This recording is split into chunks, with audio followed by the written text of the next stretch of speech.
ಮೊದಲನೇ ಪ್ರಶ್ನೆ, ಸುಸ್ಥಿರ ಅಭಿವೃದ್ಧಿ ಗುರಿಗಳ ಒಟ್ಟು ಸಂಖ್ಯೆ ಎಷ್ಟು? ಸಸ್ಟೇನಬಲ್ ಡೆವಲಪ್ಮೆಂಟ್ ಗೋಲ್ಸ್ನ ಒಟ್ಟು ಸಂಖ್ಯೆ ಎಷ್ಟು? ಸರಿಯಾದ ಉತ್ತರ 17. ಎರಡನೇ ಪ್ರಶ್ನೆ, ಪಂಪ ತನ್ನ ಪಂಪ ಭಾರತದಲ್ಲಿ ತನ್ನ ಗುರು ಅರಿಕೇಸರಿ ಟೂರನ್ನು ಮಹಾಭಾರತದ ಯಾವ ಪಾತ್ರಕ್ಕೆ ಹೋಲಿಸುತ್ತಾನೆ? ಪಂಪ ತನ್ನ ಪಂಪ ಭಾರತದಲ್ಲಿ ಅರಿಕೇಸರಿ ಟೂರನ್ನು ಮಹಾಭಾರತದಲ್ಲಿ ಅರ್ಜುನನ ಪಾತ್ರಕ್ಕೆ ಹೋಲಿಸುತ್ತಾನೆ. ಯಾರ ಆಳ್ವಿಕೆಯಲ್ಲಿ ಫರ್ನೋ ನ್ಯೂನಿಸ್ ಎಂಬ ಪೋರ್ಚುಗೀಸ್ ಪ್ರವಾಸಿ ವಿಜಯನಗರಕ್ಕೆ ಭೇಟಿ ನೀಡಿದ್ದರು? ಫರ್ನೋ ನ್ಯೂನಿಸ್ ಎಂಬ ಪೋರ್ಚುಗೀಸ್ ಪ್ರವಾಸಿ ವಿಜಯನಗರಕ್ಕೆ ಭೇಟಿ ನೀಡಿದ್ದ ಕಾಲ ಅಚ್ಯುತ ದೇವರಾಯನ ಕಾಲ. ಈ ಕೆಳಗಿನ ಯಾವ ಸ್ಥಳಗಳು ಎರಡನೇ ಆಂಗ್ಲೋ ಮೈಸೂರು ಯುದ್ಧದೊಂದಿಗೆ ಸಂಬಂಧ ಹೊಂದಿಲ್ಲ? ಸರಿಯಾದ ಉತ್ತರ ವಾಂಡಿವಾಶ್ ಹೊಂದಿಲ್ಲ. ಪೊಲ್ಲಿಲೋರ್, ಸ್ನೋಲಿಂಗೂರ್, ಪೋರ್ಟೋನೋವೋ. ಪೊಲ್ಲಿಲೋರ್, ಸ್ನೋಲಿಂಗೂರ್, ಪೋರ್ಟೋನೋವೋ ಈ ಮೂರು ಕೂಡ ಎರಡನೇ ಆಂಗ್ಲೋ ಮೈಸೂರು ಯುದ್ಧದೊಂದಿಗೆ ಸಂಬಂಧ ಹೊಂದಿವೆ.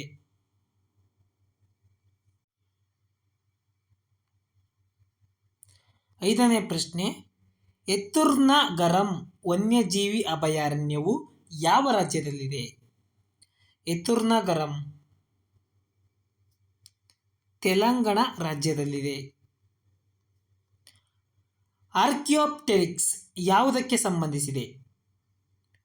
ಆರ್ಕಿಯೋಪ್ಟೆರಿಕ್ಸ್ ಇದು ಏವ್ಸ್ ಮತ್ತು ರೆಪ್ಟೈಲ್ಸ್ಗೆ ಸಂಬಂಧಿಸಿದೆ.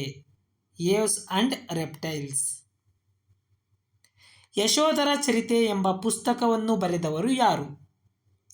ಯಶೋಧರ ಚರಿತೆ. ಯಶೋಧರ ಚರಿತೆ ಎಂಬ ಪುಸ್ತಕವನ್ನು ಬರೆದವರು ಜನ್ನ. ಆಹಾರ ಸರಪಳಿಯು ಇದನ್ನು ಸೂಚಿಸುತ್ತದೆ.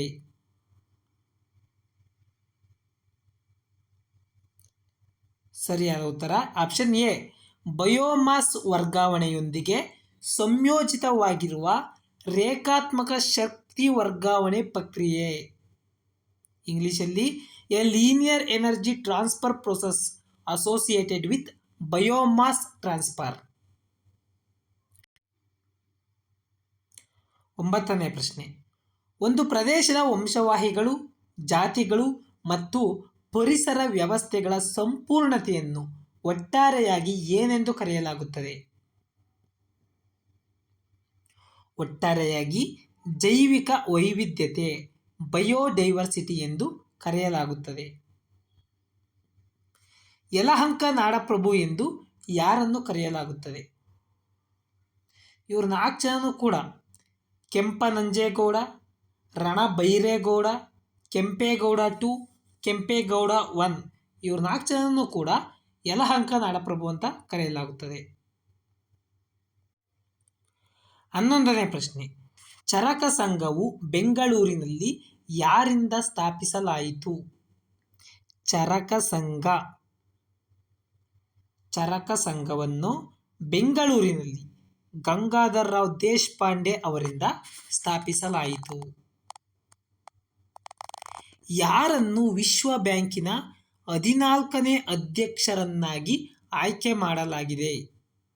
ವರ್ಲ್ಡ್ ಬ್ಯಾಂಕ್ ವಿಶ್ವ ಬ್ಯಾಂಕಿನ 14ನೇ ಅಧ್ಯಕ್ಷರನ್ನಾಗಿ ಅಜಯ್ ಬಂಗಾ ಅವರನ್ನು ನೇಮಿಸಲಾಗಿದೆ. ಈ ಕೆಳಗೆ ನೀಡಲಾದ ಭಾರತದ ವಿವಿಧ ರಾಜ್ಯಗಳ ರಾಜ್ಯಪಾಲರುಗಳ ಪಟ್ಟಿಯನ್ನು ಪರಿಗಣಿಸಿ ಮತ್ತು ಯಾವುದು ತಪ್ಪಾಗಿ ಹೊಂದಿಕೆಯಾಗಿದೆ ಎಂದು ತಿಳಿಸಿ. ಸರಿಯಾದ ಉತ್ತರ ಆಪ್ಷನ್ ಎ ತಪ್ಪಾಗಿದೆ. ನೋಡಿ, ಹರಿಚಂದನ್ ಇವರು ಹಿಮಾಚಲದ ರಾಜ್ಯಪಾಲರು ಅಲ್ಲ. ಹರಿಚಂದನ್ ಇವರು ಛತ್ತೀಸ್ಗಢ ರಾಜ್ಯದ ರಾಜ್ಯಪಾಲರು. ಹಾಗಾಗಿ ಆಪ್ಷನ್ ಎ ಸರಿಯಾದ ಉತ್ತರ. ಹರಿಚಂದನ್ ಇವರು ಛತ್ತೀಸ್ಗಢ ರಾಜ್ಯದ ರಾಜ್ಯಪಾಲರು. ಕೆ ಟಿ ಪರ್ನಾಯ್ಕ್ ಇವರು ಅರುಣಾಚಲ ಪ್ರದೇಶದ ರಾಜ್ಯಪಾಲರು. ಜೆ.ಸಿ. ಕಟಾರಿಯಾ ಜೆ.ಸಿ. ಕಟಾರಿಯಾ ಇವರು ಅಸ್ಸಾಂ ರಾಜ್ಯದ ರಾಜ್ಯಪಾಲರು. ಅಬ್ದುಲ್ ನಜೀರ್ ಇವರು ಆಂಧ್ರ ಪ್ರದೇಶ ರಾಜ್ಯದ ರಾಜ್ಯಪಾಲರು. ಒನ್ಸ್ ಅಗೇನ್ ಹರಿಚಂದನ್ ಇವರು ಛತ್ತೀಸ್ಗಢ ರಾಜ್ಯದ ರಾಜ್ಯಪಾಲರು. ಕೆ.ಟಿ. ಪರ್ನಾಯ್ಕ್ ಇವರು ಅರುಣಾಚಲ ಪ್ರದೇಶದ ರಾಜ್ಯಪಾಲರು. ಜೆ.ಸಿ. ಕಟಾರಿಯಾ ಇವರು ಅಸ್ಸಾಂ ರಾಜ್ಯದ ರಾಜ್ಯಪಾಲರು. ಅಬ್ದುಲ್ ನಜೀರ್ ಇವರು ಆಂಧ್ರ ಪ್ರದೇಶ ರಾಜ್ಯದ ರಾಜ್ಯಪಾಲರು. ಕೆಲವೊಮ್ಮೆ ಗಣಿತಶಾಸ್ತ್ರದ ನೋಬೆಲ್ ಅಂತ ಕರಿತೀವಿ. ಯಾವುದನ್ನ? ಅಬೆಲ್ ಪ್ರಶಸ್ತಿಯನ್ನು. ಅಬೆಲ್ ಪ್ರಶಸ್ತಿಯನ್ನು ನಾವು ಗಣಿತಶಾಸ್ತ್ರದ ನೋಬೆಲ್ ಪ್ರಶಸ್ತಿ ಅಂತ ಕರಿತೀವಿ. ಹಾಗಾದರೆ 2024ನೇ ಸಾಲಿನಲ್ಲಿ ಈ ಅಬೆಲ್ ಪ್ರಶಸ್ತಿಯನ್ನು ಯಾರಿಗೆ ಕೊಡಲಾಯಿತು ಅಥವಾ ಅಬೆಲ್ ಪ್ರಶಸ್ತಿಯನ್ನು ಗೆದ್ದಿರುವ ವ್ಯಕ್ತಿ ಯಾರು? ಮೈಕಲ್ ತಲಗ್ರಾಂಡ್. ಮಯನ್ಮಾರ್ಗೆ ಭಾರತದ ಹೊಸ ರಾಯಭಾರಿಯಾಗಿ ಯಾರು ನೇಮಕಗೊಂಡಿದ್ದಾರೆ? ಮಯನ್ಮಾರ್ ದೇಶಕ್ಕೆ ಭಾರತದ ಹೊಸ ರಾಯಭಾರಿಯಾಗಿ ಯಾರು ನೇಮಕಗೊಂಡಿದ್ದಾರೆ? ಅಭಯ್ ಠಾಕೂರ್.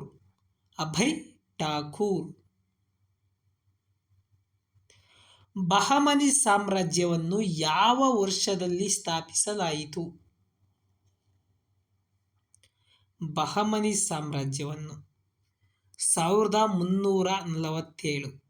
1347. 1347ರಲ್ಲಿ ಬಹಮನಿ ಸಾಮ್ರಾಜ್ಯವನ್ನು ಸ್ಥಾಪಿಸಲಾಯಿತು. ಗಜಶಾಸ್ತ್ರ ಪುಸ್ತಕವನ್ನು ಬರೆದವರು ಯಾರು? ಗಜಶಾಸ್ತ್ರ. ಶ್ರೀ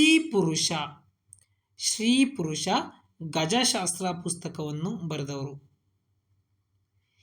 ಇತ್ತೀಚೆಗೆ ವಿಶ್ವದ ಮೊದಲ ಓಂ ಆಕಾರದ ದೇವಾಲಯವನ್ನು ಎಲ್ಲಿ ಉದ್ಘಾಟಿಸಲಾಯಿತು?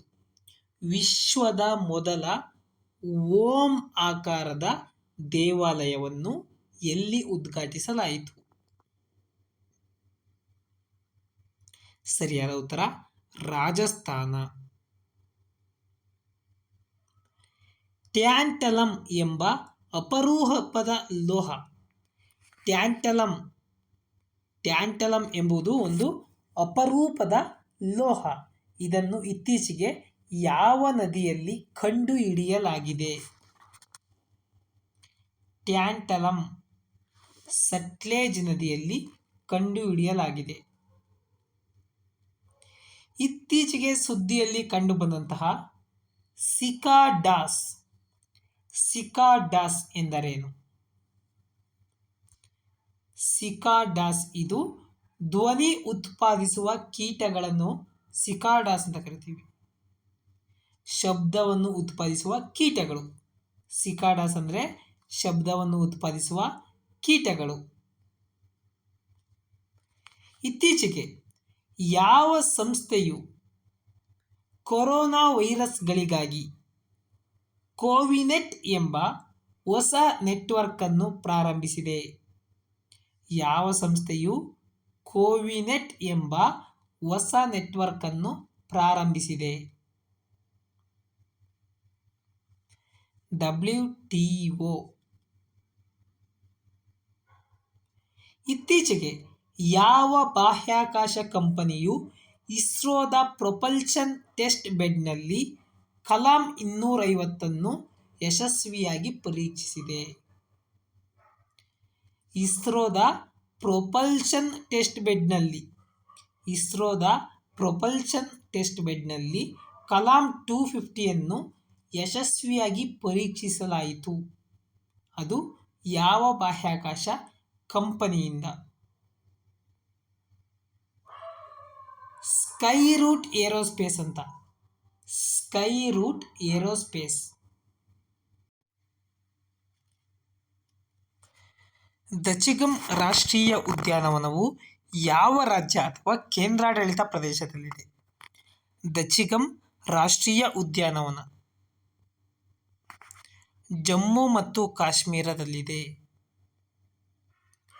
ಸಂವಿಧಾನ ಸಭೆಯು ಕರಡು ಸಮಿತಿಯನ್ನು ಯಾವ ದಿನಾಂಕದಂದು ನೇಮಿಸಿತು?